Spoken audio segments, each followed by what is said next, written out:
याक चोटी आ गई तो गंगो धोबिन जादू कई के और लई गई लाश चुराए और लई गई लाश भवन मां पहुंचे और खुशी मनावे जाएंगे। राजा परीक्षित की लाश को चुरा लिया और जादू के द्वारा अब राजा परीक्षित को क्या क्या करती है, दिन में गधा बनावे कपड़ा धोवे लाते और रात में यहाँ आदमी बना ले तो लेके सोवे। इधर भैया नवलदे जब जागी तो देखा मेरे पिया की लाश गायब। जब गायब तो अब बेचारी घाट पर रो रही है, बताओ लहासो खोए गए। अब रो रही घाट पर, बैरी हमार सजनवा बैरी होई गे हमार, सजनवा बैरी होई गे हमार।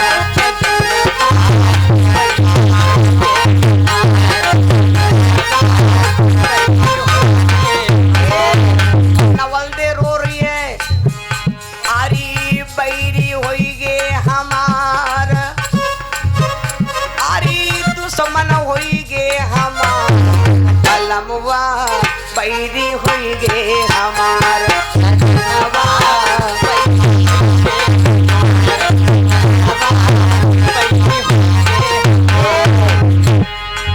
चिट्ठिया पतिया सब कोई बाँचे, चिट्ठिया पतिया सब कोई बाँचे,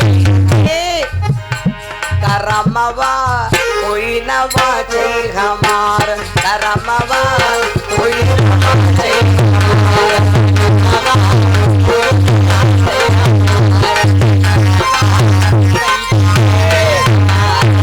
क्या बात सही है भैया?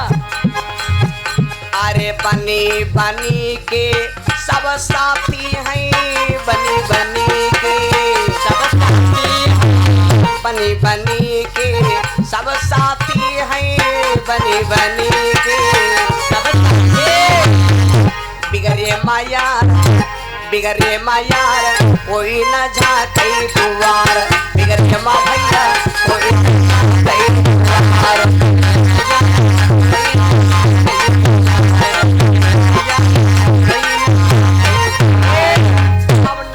रो रही है तो अब भैया कुछ लोगों ने देखा कि इसके पति की लाश चुरा गई। जाकर के राजा से बताया, राजा से बताया महाराज आप तो बैठे हो सिंहासन पर, तो मेरे राज्य में बहुत बड़ा अकाल होएगा है। क्या होएगा? यक रोवत त्रिया समुद्र पर बैठी, यक रोवत त्रिया समुद्र पर बैठी, अरे विपत्ति न हुई की जाए बरनी,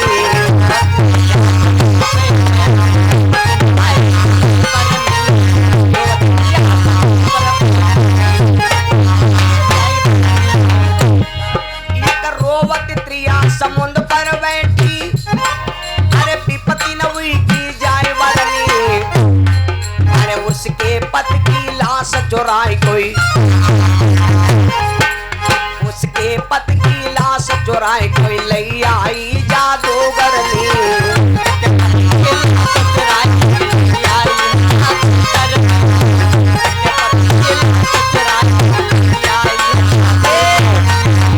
वाले राजा सुनी खबर सुनी कमरू पति भाई, वो चौरे रानी के आए, वो चौरे रानी के आए, अरे तू मेरी सद की भी, अरे रोवे ना कह कह कर, रोवे ना कह कह के, तेरा पति मिले, तेरा पति मिल जाए चोर को, अरे दूंगो दंड कपट को, आज कैसे चल भयो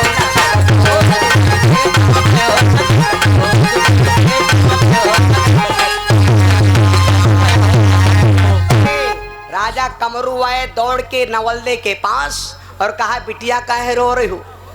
नवलदे और एक बात सुन लो भैया, देश विदेश की कोई चकी भई बही बूढ़ी लड़की आ जा तुम्हारे गांव किनारे रोवे, वही लड़की के साथ अगर गलत करी हो तो सबसे बड़ा यह नरक हुआ है।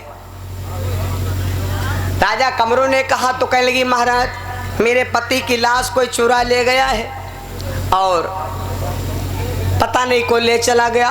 राजा कमरू ने कहा बिटिया तू रो ना, तेरे पति की लाश को मैं ढूंढवाऊंगी अगर मेरे राज में है, नहीं तो मेरी बदनामी हो जाएगी। कमरू राजा रानी को ले गए और गांव में डग्गी पिटवा दी।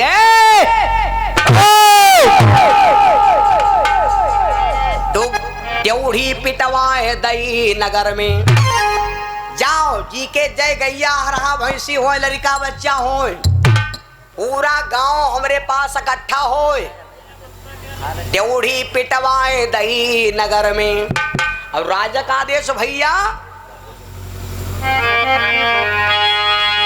ड्योढ़ी केरी बात सुनत खन।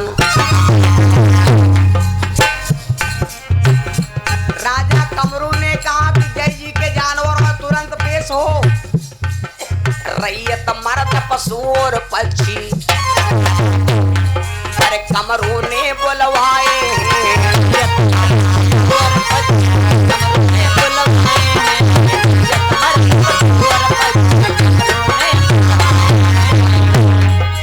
रैयत मर्द पशु और पक्षी कमरू ने बुलवाए और ड्योढ़ी केरी बात सुनत खन राजा के ढिंगवाए।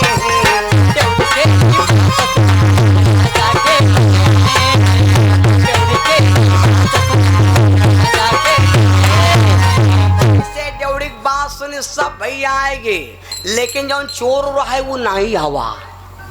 चोर को रहा मालूम नाम सुन लो, वह गंगो धोबिन ना आई, अगर राजा ने सुन पाई, सिपाही तोहरे भेजवाए,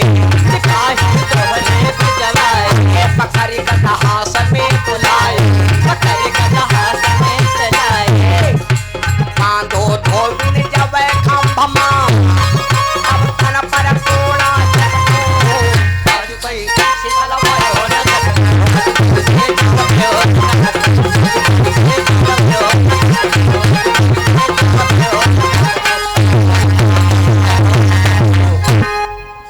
जैसे राजा को पता चला कि पूरा बंगाल इकट्ठा होएगा वह धोबिन गंगोइया नहीं आई, जाओ टांगे सांगे खैचल लेके आओ, इतना सारे के लौंडे कबड्डी में टांगे खैंचत पकड़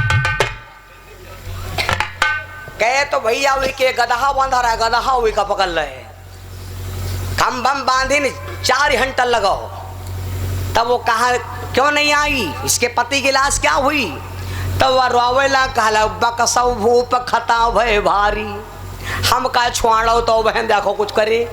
गदहा के रे गरे में बांधा रहा है गंडा, वह काम करते रहे। जैसे रानी गई तोड़ो गड़ा गधा को धोबिन, वैसे लाश बनाई दई,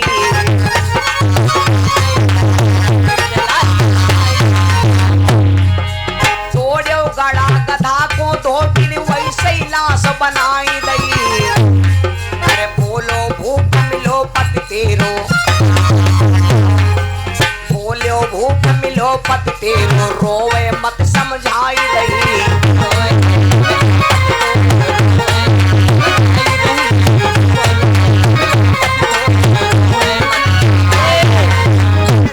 गंगोइया धोबिन ने जैसे गड़ा गड्ढा का गड़ा टोरा वैसे वह गदहा लहास बन गए। परीक्षित ने कहा बेटी यही वो राजा ने कहा यही तेरे पति की लाश है। हाँ राजा यही मेरी लाश है पति की, यही मेरे पिया की लाश। अच्छा अब हमारा धर्म है दुखिया के संग धर्म कमाना। जितनी बंगाल की विद्याधरिणी है जी का जौन मालूम हो अंतर मंत्र को देख जंतुर जी का जत्ता मालूम हो विद्यावारो, अगर राजा की ये इस दुखियारी के पति की लाश जिंदा हो गई तो उसको मुंह मांगा धन दिया जाएगा। अब जिनका नहीं मालूम जो नहीं बुढ़िया सिरका का सब बसाएं वह पढ़े अंतारी मंतारी कलुआ के मातारी अम्बा संबारी मांगम फूली फुलवारी लेहे सरसों सब जनी लेहे मार झोंके परी भर भर मारी भर भर लगाए सब जनी मार झोंके परी। ए भैया बैठी नारी चलाई रही विद्या। अगर मंत्र तुम्हारे पास सत्य है तो मंत्र में आज भी क्षमता है भैया। मंत्र महामणि विषय व्याल के मेटद खटिन वंग भाल के। अगर मंत्र विश्वास करो तो 5वें नंबर की भक्ति। मंत्र जाप कर दृढ़ विश्वासा पंचम भगत सुवेद प्रकाशा। का मंत्र और मंदिर में कथा भागवत विश्वास हो जाए तो उसको 5वें नंबर की भक्ति भगवान श्री राम ने सबरी मैया से बताया था। बाबा मतंग ऋषि के आश्रम पर नारियां चला रही विद्या, लेकिन भैया परीक्षित के लाश जिंदा नहीं हो पाई। लेकिन भवा का या तो होगा और या तो होगा फैसला होगा। आयो अंत जोर भाविसका, आयो अंत जोर भाविसका, राजा की देही फाटी।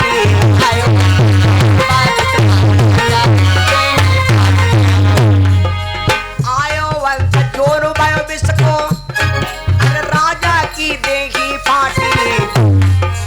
आभाहीन भयो तन जाको,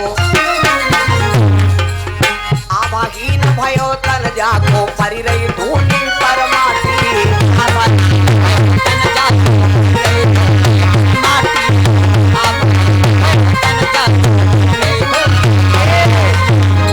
शरीर फट गया, पानी अंत, पानी अंत होएगा, खाल अंत हो गए, खाली हड्डी बरजी। सबने कहा कि भाई अब जिंदा नहीं हो पाएगा तेरा पति, क्योंकि शरीर की बॉडी बदल गई है, बिगड़ गई, बाडन बिगड़ गए। जब बाडन बिगड़ जाते हैं तो भैया अंजन अंजन कहाँ भरी जो बिगड़ गया। जब बाडन फाट गया तो इनका कबाड़ खाने में खोस दे हो जाए। अब भैया कहाँ हो चाहिए, तब नवल दे विचार कर लिया अब क्या करें, अब और दुख होएगा भारी। तब आकाशवाणी हुई, आकाशवाणी हुई, बेटी चिंता ना कर, no tension no problem, welcome very to happy new year same to you, जा well the to heart my god. चिंता ना कर बेटी, तेरे गर्भ से ऐसा पुत्र होगा कि तेरे पति को जिसने खाया तेरा बेटा सारे सर्पों का विनाश कर दे। ये एक जुबान बा, रउआ कह देने से तो कह देने से एक निरहुआ सा ऊपर भारी। भैया इतना जब कह दिया तो अब अपने पति ये या कि यह औरत भय है जो या औरत अपने पति को अकेले, वह एक साड़ी जो थी भैया वह साड़ी आधी फाड़ लिया और अपने पति की लाश बांध लिया। बांध के आई और गंगा जी में अकेले संस्कार किया। बोलो भाई, एक औरत यही हुई है। अगर तुमसे कोई पूछे कौन औरत है जो अपने पति को अकेले गंगा जी में संस्कार किया था, ये यही है राजा परीक्षित की पत्नी।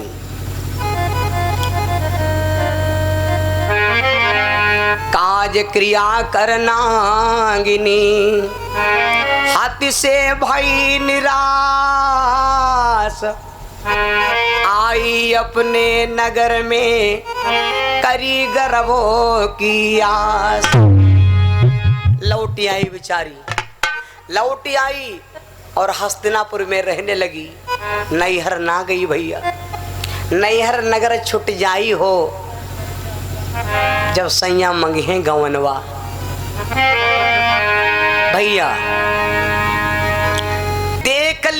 देख लिया सारा जमाना, और ना हम किसी के न कोई हमारा, ना हम किसी के न कोई हमारा।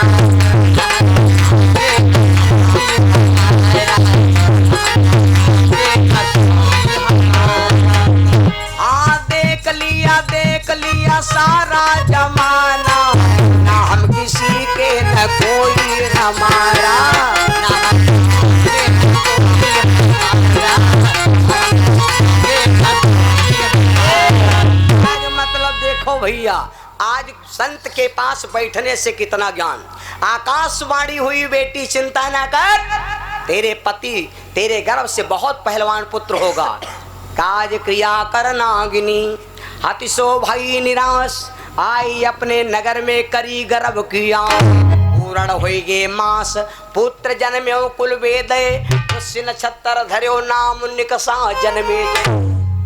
समय आया तो उसी नवलदे मैया के गर्भ से एक बेटा जन्म हुआ।